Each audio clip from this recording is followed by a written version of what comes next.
Hi every one, welcome to my channel மலரின் பயணம். இன்றைக்கி மலரின் பயணமாக எங்கே போகிறோம், என்ன பார்க்க போகிறோம் அப்படின்னு உங்களுக்கு தெரியுதாங்க? ஆமாம், உங்கள் கண்ணு கெட்டின தூரம் வரையும் நிறைய விண்டு மில்ஸ் தெரியுங்க. ஸோ வேர்ல்டு லார்ஜஸ்ட் விண்டு ஃபார்மில் இது 3rd பிளேஸில் இருக்குங்க. இது வெளிநாட்டில் அப்படிலாம் கிடையாது, நம்ம இந்தியாவில் இருக்குது. அதுவும் நம்ம தமிழ்நாட்டில் தாங்க இருக்குது. அதுவும் நம்ம தமிழ்நாட்டில் உள்ள கன்னியாகுமரி டிஸ்ட்ரிக்டில் உள்ள முப்பந்தல் அப்படிங்கிற ஒரு கிராமத்தில் தாங்க இருக்குது. ஸோ இது வந்து ஒரு ஆன்ஷோர் விண்டு ஃபார்ம் அப்படின்னு சொல்லலாம். ஆன்ஷோர்னால் கடற்கரை ஓரத்தில் உள்ளது. அரேபியன் சீலேருந்து வர்ற காற்று வந்து இந்த வெஸ்டர்ன் காட்ஸ் மவுண்டெயின் மேலே பட்டு வர்றப்ப இங்கே வந்து ஆல் த மந்த் எல்லா மாதமும் நிறையா ஏர் ஃப்ளோ இருக்கும். ஸோ ஈஸியாக நமக்கு விண்ட் எனர்ஜி மூலமாக எலக்ட்ரிசிட்டி ப்ரொடியூஸ் பண்ண முடியுங்க. ஸோ மோஸ்ட்டாக விண்டு மில் பார்க்குறப்ப பார்த்திங்கன்னா 3 ரெக்கை இருக்கும். ஆனால் நான் வந்து சென்னையிலேருந்து சிவகாசி போகிறப்பெல்லாம் நான் இந்த மாதிரி நைட் ட்ராவல் அப்போ ஈவினிங் ட்ராவல் நைட் ட்ராவல் அப்போ இந்த மாதிரி பார்த்துருக்கேங்க. ஒரு நீளமான ரெக்கை வந்து கிட்டத்தட்ட 75 மீட்டர்ஸ் டு 80 மீட்டர்ஸ் கிட்டே இருக்குங்க. அவ்வளோ பெரிய நீளமான ரெக்கை வந்து உங்களுக்கு தெரியும். இப்போ பார்த்தா இதை க்ராஸ் பண்ணுறதுக்கு பாருங்கள் எவ்வளோ நேரம் எடுக்குது அப்படின்னு சொல்லி. இது வந்து கொண்டு போவாங்க. இது எதுக்கு கொண்டு போகிறாங்க, எங்கே அப்படின்னு பார்க்குறப்ப அந்த விண்டு மில்லில் உள்ள ஒரு ரெக்கை தாங்க இவ்வளோ நீளமாக இருக்குது. அதே மாதிரி அந்த விண்டு மில் வைக்கிற கீழே அந்த டவர் வந்து மொத்தம் இதே மாதிரி 3ஓ 4ஓ வந்து அடுக்கி அது மேலே தான் அந்த ரெக்கை 3ஐயும் ஹப் மூலமாக மாட்டுவாங்க. ஸோ அந்த இது வந்து 30 மீட்டர்ஸ் இந்த மாதிரி வந்து போகிற வழியிலலாம் நான் பார்த்துருக்கேங்க. ஸோ இன்றைக்கி இந்த வீடியோவில் இந்த விண்டு மில்லுக்கு அந்த ரெக்கை வந்து இது வந்து என்ன மெட்டீரியலில் பண்ணியிருக்காங்க, இது எவ்வளோ நீளம் இருக்கும், இதோடைய வெயிட் என்ன, அந்த மாதிரி எல்லா விஷயமும் நம்ம தெரிஞ்சுக்கலாங்க.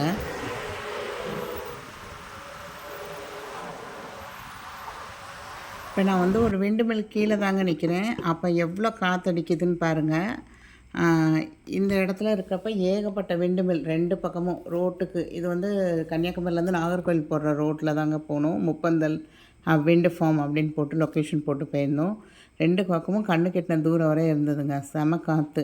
இங்கே கிட்டத்தட்ட 3000 விண்டு மில்ஸ் இருக்குங்க. அந்த விண்டு டர்பைன் விண்டு மில் எப்படினாலும் சொல்லிக்கலாம். ஸோ இந்த ரெக்கை மொத்தம் 3 ரெக்கை யூஸ் பண்ணுறாங்களே. இதில் இந்த ஒரு ரெக்கை மட்டுமே கிட்டத்தட்ட 1 டன் அப்படிங்கிறது 1000 கிலோகிராம். இது வந்து ஃபைபரால் தான் செய்யப்பட்டிருக்குங்க, மெட்டல்லாம் கிடையாது. ஸோ இந்த 3 பிளேடும் வந்து கிட்டத்தட்ட 1000 கேஜி. அப்போ 3 பிளேட்னால் அது ஒரு 3000 கிலோகிராம் வந்துடுங்க. அதே மாதிரி கீழே உள்ள இந்த டவர் வந்து ஒரு 4 டவர் கிட்ட தேவைப்படும் போல். அந்த இடத்துல நின்றுது 3 விண்டு பிளேட்ஸு. அதுக்கப்புறம் இந்த மாதிரி பெரிய இது வந்து 4 இருந்தது. அதுக்கப்புறம் இதில் வைக்கிற அந்த கியர் பாக்ஸு அதெல்லாம் கொண்டு போகிறதுக்கும் தனித்தனியாக நிறையா ட்ரக்கு மாதிரி அங்கேயே இருந்தது. ஸோ டோட்டலாக ஒரு விண்டு மில் செய்கிறதுக்கு கிட்டத்தட்ட டிரான்ஸ்போர்ட்டேஷனில் வந்து 8லேருந்து 10 லாரி வரையும் யூஸ் பண்ணுறாங்கங்க. அந்த மேலே உள்ள ஒவ்வொரு பார்ட்ஸும் வந்து ஒரு ட்ரக் மாதிரி உள்ளதில் தான் வந்து கொண்டு வந்திருந்தாங்க அவங்க. ஸோ இந்த மாதிரி டவருக்குள்ளெல்லாம் வந்து ஏணி மாதிரி வச்சுருப்பாங்கங்க. அதில் ஏறி தான் மேலே அந்த சுற்றுற இடம் இருக்கும்ல, அது வரையும் போகிறதுக்கு பாதெல்லாம் உள்ளே இருக்கும் அப்படின்னு சொல்லியிருந்தாங்க. ஸோ இங்கே வந்து 225 கிலோவாட்ஸ்லேருந்து 250, 500, 750, 1 மெகாவாட் அந்த மாதிரி வேரியஸ் சைஸஸில் வேரியஸ் ரேஷியோவில் நிறையா விண்டு மில்ஸ் வந்து இருக்குங்க.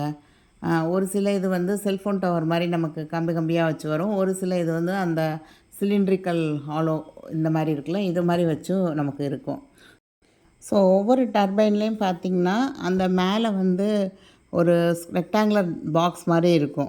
அதுக்கு முன்னாடி வந்து ஒரு ட்ரையாங்கிள் ஷேப்பில் ஒரு கூம்பு மாதிரி நம்ம ஃபேன்லலாம் இருக்கும்ல, அந்த மாதிரி இருக்கும் உங்களுக்கு. அந்த பின்னாடி உள்ள அந்த பாக்ஸ் வந்து கிட்டத்தட்ட ஒரு மினி பஸ் லெவலுக்கு இருக்குமாங்க. உள்ளே வந்து ஒரு 7லேருந்து 8 ஆள் இறங்கி வேலை பார்க்கலாமா அதுக்குள்ளே உங்களுக்கு, அந்த அளவுக்கு இருக்கும். அந்த இது மட்டுமே கிட்டத்தட்ட 10 டன் அப்படின்னா 10,000 கிலோ வெயிட் இருக்குமா. ஸோ அந்த விங்ஸு இதெல்லாம் சேர்க்குறப்ப கிட்டத்தட்ட ஒரு 30 டன் அளவுக்கு ஒரு விண்டு மில்லோட வெயிட் வருமாங்க. இங்கே பார்க்குறப்ப நமக்கு ஒரு சின்ன விண்டு மில் 3 ரெக்கை இருக்குது அப்படின்னு தான் தெரியும். பட் அந்த லாரி நம்ம கிராஸ் பண்ணி வரும்போதில் எவ்வளோ நீளமாக இருந்ததோ அந்த ஒரு பிளேடு அப்படின்னு பாருங்கள். ஸோ இதை எடுத்து மேலே அவங்க இன்ஸ்டால் பண்ணி கிட்டத்தட்ட இந்த முப்பந்தலில் வந்து 3000 விண்டு மில்ஸ் கிட்டே இருக்குங்க. ஸோ ஒரு விண்டுமில் வைக்கிறதுக்கு 1 ஏக்கர் லேண்டு தேவைப்படுதுங்க. ஏன் 1 ஏக்கர் லேண்டு சொல்கிறாங்க அப்படின்னா, அந்த ஃபேன் பிளேடு ஏதாவது அறுந்து விழுந்துருது, ஸோ ஏதோ ஒரு ரிப்பேர் ஒர்க் ஆயிடுது அப்படின்னா, அது கீழே வந்து விழுறப்ப அந்த லேண்டுக்குள்ளே விழணும். இதுவே பக்கத்து லேண்டில் போய் விழக்கூடாது. அதனால் அவங்க வந்து மினிமம் 1 ஏக்கர் லேண்ட் இருந்தால் தான் ஒரு விண்டுமில் வந்து வைக்கிறதுக்கு இன்ஸ்டலேஷனுக்கு நமக்கு பெர்மிஷன் கொடுப்பாங்க. ஸோ இந்த விண்டுமில் எப்படி ஒர்க் ஆகுது, அந்த விண்டுமில்க்கு பின்னாடி அந்த கியர் பாக்ஸ் ஒரு பாக்ஸ் இருந்தது பார்த்தீங்களா, அது வந்து ஒரு மினி பஸ் அளவுக்கு இருக்குதுன்னு சொல்லியிருந்தேன்ல, அதுக்குள்ளே என்னென்ன பார்ட்ஸ் இருக்குது, அது எப்படி வந்து மேக்னெட்டிக் ஃபோர்ஸாக கன்வெர்ட் ஆகி எப்படி நமக்கு இந்த விண்டுமில் ஸ்டார்ட் பண்ணுறதுக்கு ஒரு எலக்ட்ரிசிட்டி தேவைப்படுதுங்க. அந்த எலக்ட்ரிசிட்டி வந்து கண்டினியூஸாக இருந்தால் தான் இந்த விண்டுமில் சுற்றும். ஆனால் விண்டு இருந்தால் தான் விண்டுமில் சுற்றும். பட் அதை ஸ்டார்ட் பண்ணி விட்றதுக்கு நமக்கு அந்த எலக்ட்ரிசிட்டி தேவைப்படுது. ஸோ இதை பற்றின கிளியர் வீடியோ வந்து ஒரு 2 வீடியோ நான் பார்த்தேங்க. எனக்கு ரொம்ப யூஸ்ஃபுல்லாக இருந்தது.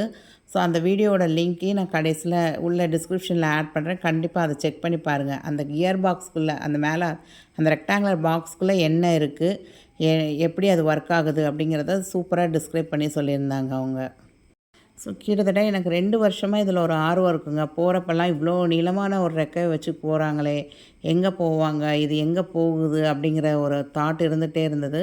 ஸோ ரீசெண்டாக இந்த ஹாலிடேஸில் கன்னியாகுமரி போனப்போ தான் இந்த பிளேஸை வந்து நோட்டீஸ் பண்ணேன். நோட்டீஸ் பண்ணப்போ இது என்ன பிளேஸ் அப்படின்னு பார்க்குறப்ப இதுதான் முப்பந்தல் விண்டு ஃபார்ம், இந்தியாஸ் லார்ஜஸ்ட் விண்டு ஃபார்ம். குஜராத்தில் ஜெய்சல்மருங்கிற இடத்துல இருக்குங்க. செகண்ட் வந்து இங்கே முப்பந்தல் இந்தியாவில் தான், தமிழ்நாட்டில் தான் இருக்குது. ஸோ யார் வந்து இந்த மாதிரி விண்டு மில்ஸ்லாம் வந்து ஓன் பண்ணி வச்சுருக்காங்க அப்படின்னு பார்த்திங்கன்னா, பெரிய பெரிய ஃபேக்ட்ரிஸ், மில் இதெல்லாம் வச்சுருப்பாங்க பார்த்திங்களா, அவங்க வந்து இங்கே வந்து நிறைய விண்டு மில் வந்து இன்ஸ்டால் பண்ணி இதில் வர்ற கரண்ட்டை வந்து கவர்மெண்ட் கொடுத்துட்றாங்க. அதுக்கு பதிலாக அவங்க ஃபேக்ட்ரியில் யூஸ் பண்ணுற எவ்வளோ யூனிட் கரண்ட் யூஸ் பண்ணியிருக்காங்களோ அதை வந்து இதிலேருந்து செப்பரேட் பண்ணிக்கிறாங்க. இதனால் அவங்களோட எலக்ட்ரிக்ஸ் பில்ஸ் வந்து நிறையா சேவ் ஆகுதுங்க.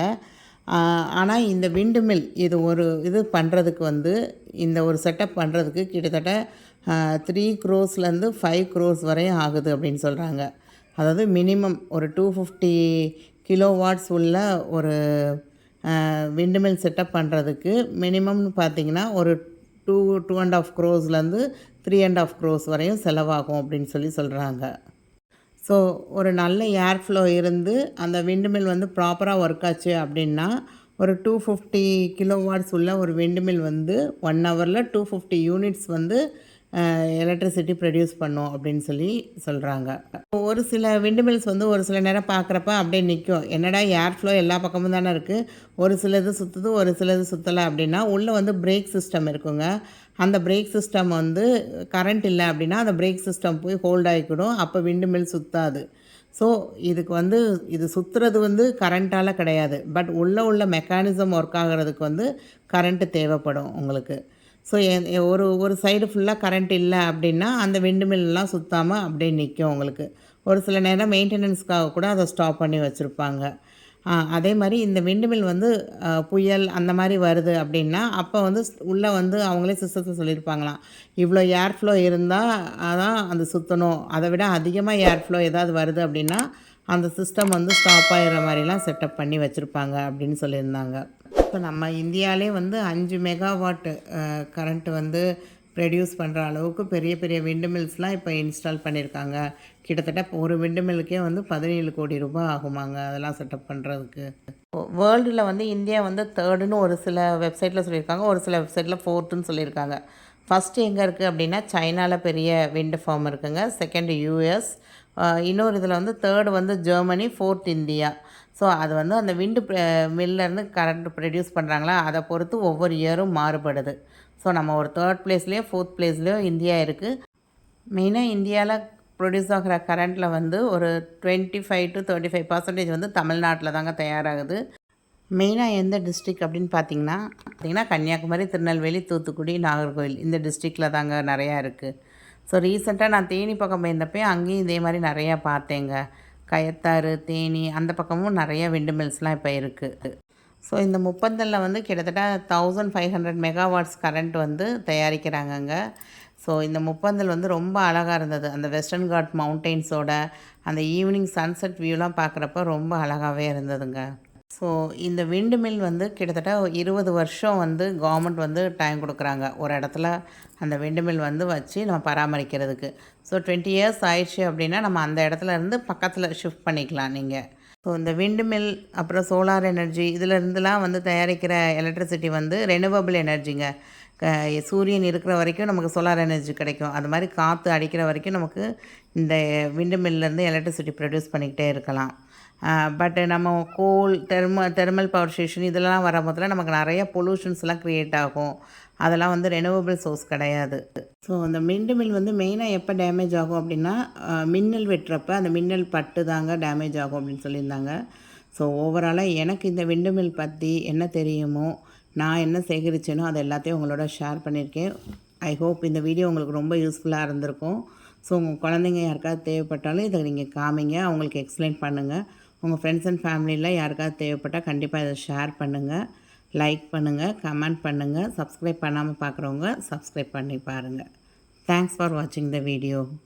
ஸோ மெயினாக என்னோடய வீடியோஸ்லாம் வந்து ட்ராவல் வீடியோஸ், அதுக்கப்புறம் gold saving scheme videos, chit scheme பற்றின வீடியோஸு, என்னென்ன tips and tricks to follow while buying the gold, அந்த மாதிரி கோல்டு சம்மந்தமாக நிறைய வீடியோஸ் இருக்குங்க. கண்டிப்பாக ப்ளேலிஸ்ட் செக் பண்ணி பாருங்கள். இன்னொரு சூப்பரான வீடியோவில் பார்க்கலாங்க.